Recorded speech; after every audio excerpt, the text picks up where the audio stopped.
ایک زمانے میں ایک برف شہزادی ہوتی تھی جو بہت ہی مغرور اور ظالم تھی۔ وہ اپنے سلطنت کے لوگوں کو ہر وقت سزا دیا کرتی تھی۔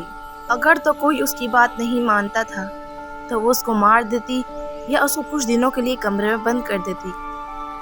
وہ کبھی اپنے برف کے محل سے باہر نہیں آتی تھی۔ وہ اپنے محل میں رہ کر صرف اپنے بارے میں سوچتی رہتی تھی۔ ایک دن اس کی سلطنت کے لوگوں نے فیصلہ کیا کہ وہ اس کو سبق سکھانے کے لیے کچھ کریں گے۔ ان سب نے مل کر برف کا ایک بڑا سا طیارہ بنایا اور اس کو شہزادی کے پاس بھیجا۔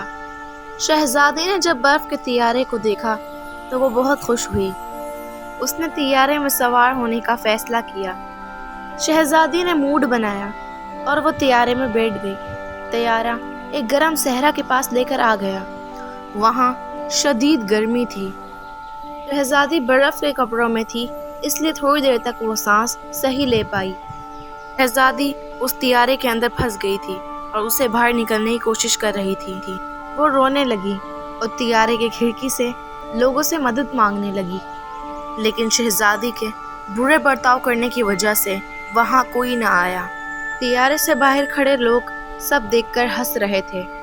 شہزادی کئی گھنٹوں تک طیارے میں پھنسی رہی۔ آخر کار طیارہ صحرا کی گرمی سے گرم ہونے لگا اور شہزادی بے ہوش ہو گئی۔ شہزادی جیسے ہی بے ہوش ہوئی، اس کی دیر بعد وہ پگھلنے لگی۔ اس نے اپنی جان بچانے کی بہت کوشش کی پر وہ پگھلتی گئی۔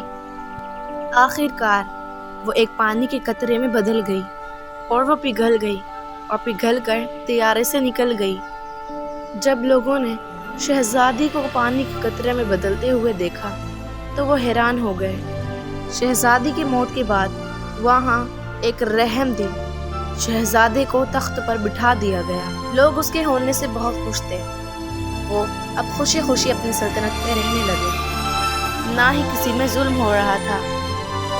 برف کہانی کی شہزادی ایک سبق ہے، ہمیشہ غرور کرنے کا انجام ایک تباہی ہوتا ہے، اور جو ہمیشہ لوگوں پر ظلم کرتے ہیں وہ ہمیشہ ناکام ہی رہتے ہیں اور ان کا انجام برا ہوتا ہے۔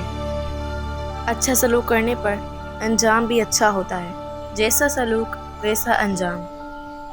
ہائی گائز، آپ کو چھوٹی موٹی اسٹوری پسند آئی ہوگی تو لائک کر دو، سبسکرائب کر دو، بیل آئیکن کو پریس کر دو، اور تھینک یو فار واچنگ۔